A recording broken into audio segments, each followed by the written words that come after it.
നിങ്ങൾക്ക് സ്വപ്നം കാണാൻ കഴിയുമെങ്കിൽ നിങ്ങൾക്ക് അത് ചെയ്യാനും കഴിയും. അസാധ്യമായത് സാധ്യമാക്കുന്നിടത്താണ് വിജയം. പ്രശ്നങ്ങളുടെ ശക്തിയേക്കാൾ മനസ്സിൻ്റെ ശക്തി ഇല്ലായ്മയാണ് നിങ്ങളെ തളർത്തുക. പിഴവ് സംഭവിക്കുമോ എന്ന ഭയമാണ് ഒരു വ്യക്തിയുടെ ഏറ്റവും വലിയ പിഴവ്. ലക്ഷ്യങ്ങൾ സംസാരിച്ചിരിക്കാനുള്ളതല്ല, അത് പരിശ്രമിച്ച് നേടിയെടുക്കാനുള്ളതാണ്. പ്രശ്നങ്ങളെ തരണം ചെയ്ത് നേടുന്ന വിജയമാണ് സ്ഥിരത കൈവരിക്കുന്നത്. നല്ല ദിവസവും ചീത്ത ദിവസവും തമ്മിലുള്ള ഒരേ ഒരു വ്യത്യാസം നിങ്ങളുടെ മനോഭാവം മാത്രമാണ്. ദേഷ്യം വാക്കുകൾ കൊണ്ട് മുറിവേൽപ്പിക്കാനുള്ള അവസരമല്ല, വിവേകം മുറുകെ പിടിക്കാനുള്ളതാണ്. പുസ്തകങ്ങൾ നിങ്ങളുടെ എല്ലാ ചോദ്യങ്ങൾക്കും ഉത്തരം നൽകില്ല, പക്ഷേ ഉത്തരം നൽകാൻ നിങ്ങളെ പ്രാപ്തരാക്കും.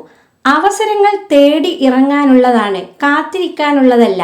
നിങ്ങളുടെ സ്വപ്നങ്ങൾ നേടിയെടുക്കണമെങ്കിൽ ക്ഷമ ഉള്ളവനായി മാറണം. റിസ്ക് എടുക്കാൻ തയ്യാറുള്ളവരെ എവിടെയും വിജയിക്കാൻ വിധിക്കപ്പെട്ടിട്ടുള്ളൂ. എല്ലാ കാര്യങ്ങളും നീട്ടിവെക്കുന്നത് ഭീരുക്കളുടെ ലക്ഷണമാണ്. ആരും തോൽക്കാൻ തയ്യാറല്ല, അതുകൊണ്ട് തന്നെ ആരും പുതിയ കാര്യങ്ങൾ ചെയ്യാനും ഒരുക്കമല്ല. സങ്കടം, വിഷമങ്ങൾ, വേദനകൾ അത് ഇന്നത്തെ പ്രശ്നമല്ല, അത് ഇന്നലെയുടേതായിരുന്നു. അത് നാളത്തെ പ്രശ്നമാകാനും പാടില്ല. നിങ്ങളുടെ കുറവുകൾക്ക് കൂടി നന്ദി പറയുമ്പോൾ അവ അനുഗ്രഹങ്ങളായി മാറും. ഒന്നിനെയും കൂടുതൽ ആശ്രയിക്കാതിരിക്കുക. ഒരിക്കൽ അതിനെയെല്ലാം മാറ്റി നിർത്തേണ്ടി വന്നേക്കാം. ലോകത്തിൽ ബന്ധങ്ങൾ പലതരമാണ്. ഓരോന്നും നമുക്കേറ്റവും അമൂല്യവുമാണ്. അതിലേറ്റവും ശ്രേഷ്ഠവും ദൃഢവുമായ ബന്ധം സ്നേഹമാണ്. ഈ ലോകത്തിലെ എല്ലാ മനുഷ്യരും നന്മ നിറഞ്ഞവരൊന്നും അല്ല. ഈ ലോകത്തിലെ എല്ലാ മനുഷ്യരും നിങ്ങളെ സന്തോഷിപ്പിക്കുകയോ നിങ്ങളെ ബഹുമാനിക്കുകയോ ചെയ്യുകയും ഇല്ല. കാട്ടിൽ നേരെ നിൽക്കുന്ന മരങ്ങളെയാണ് ആദ്യം മുറിച്ചെടുക്കുന്നത്. വളഞ്ഞ മരങ്ങളെ അവസാനമേ മുറിക്കുന്നുള്ളൂ. അതുകൊണ്ട് നിങ്ങൾ എല്ലായിടത്തും തുറന്ന മനസ്സോടെയും സത്യസന്ധതയോടും കൂടി മാത്രമേ ജീവിക്കാവൂ എന്ന മൂഢമായ ചിന്താഗതി നിങ്ങളുടെ മുന്നിൽ നിൽക്കുന്ന ആളും തരവും നോക്കി ഇടപഴകുവാൻ പഠിച്ചവരായിരിക്കണം.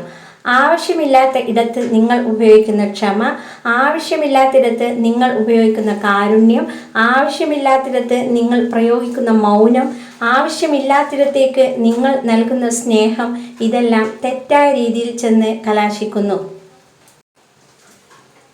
ഇത് നിങ്ങളുടെ സ്വന്തം ജീവിതത്തെ പ്രതിസന്ധിയിലാക്കും.